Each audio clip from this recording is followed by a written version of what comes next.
Hi, I'm Jennifer Von Stein, and today I'm going to be showing you the difference between wet and wet blending and glazing using Atelier Interactive Professional Artist Acrylics.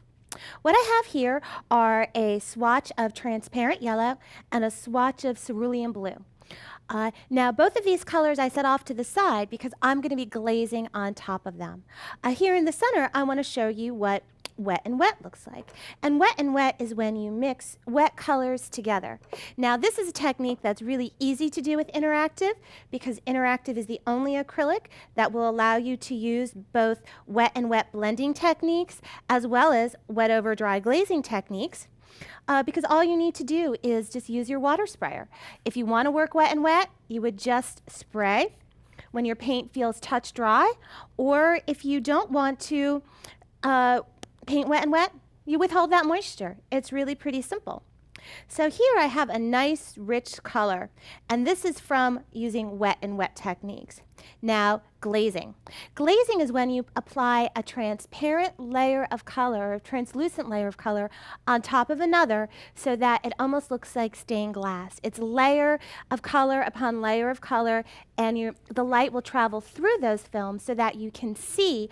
It totally changes the difference, the color underneath. Now, there are three mediums that I recommend to use for glazing. They would be our clear painting medium, our slow medium, and our thick slow medium. All of these have slightly different functions. The clear painting medium will provide a nice mid-viscosity paint, and it makes for a very nice glaze. So a good glazing ratio is usually about 80% medium. I'll put some out here, to about 20% paint. So I'll take some paint here, a little bit of my transparent yellow, and I'll mix this right over here. And you can see that it's making a nice creamy paint.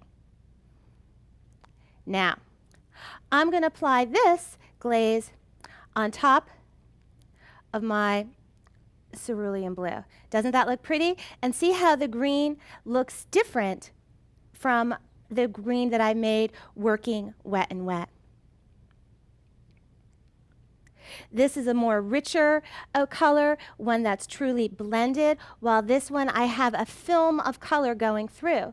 And even if this is just a little too much of a glaze, I can just take a rag or some paper towel. I'll get a paper towel over here. And I can just even, wipe some back and make this effect look even more subtle.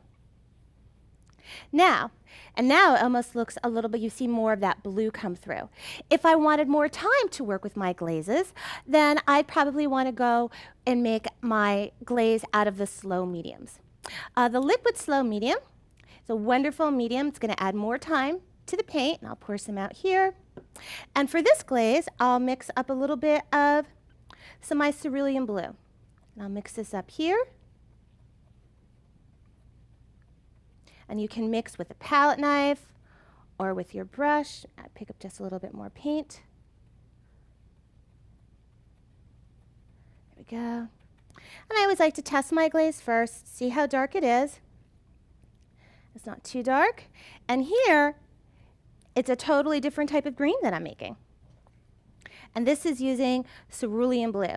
Now, cerulean blue is a semi-transparent color versus my transparent yellow, which is a transparent color. So by using a semi-transparent color, it's just a little bit more opaque. Not much, but just a little bit. If I wanted to wipe this one down too, so I can see, make it a little bit more subtle, I can just use a rag, wipe some away. And now I have a very, very light greenish shade on here.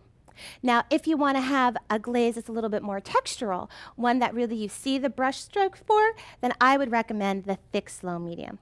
Thick slow medium is more of a gel medium, and a little of this can go a very long way. And I'll pick up some of my transparent yellow and add this to my thick slow medium. There we go, make my glaze from here. And I'll apply this on top of here.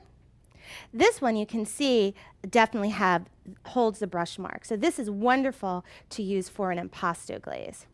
Now this one definitely will take longer to dry.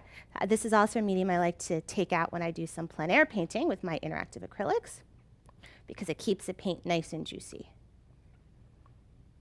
There we go. So you can see that on a white surface, my color is still holding its shape and its hue. It's definitely still yellow, but because it's a transparent color, because I'm using it as a glaze, when I apply it on my cerulean blue, it changed the color entirely to the green.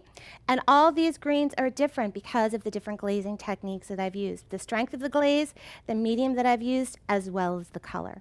So I would encourage you to try glazing in those refining stages of your painting when you want to kind of subtly enhance that color in a different way from doing wet and wet techniques.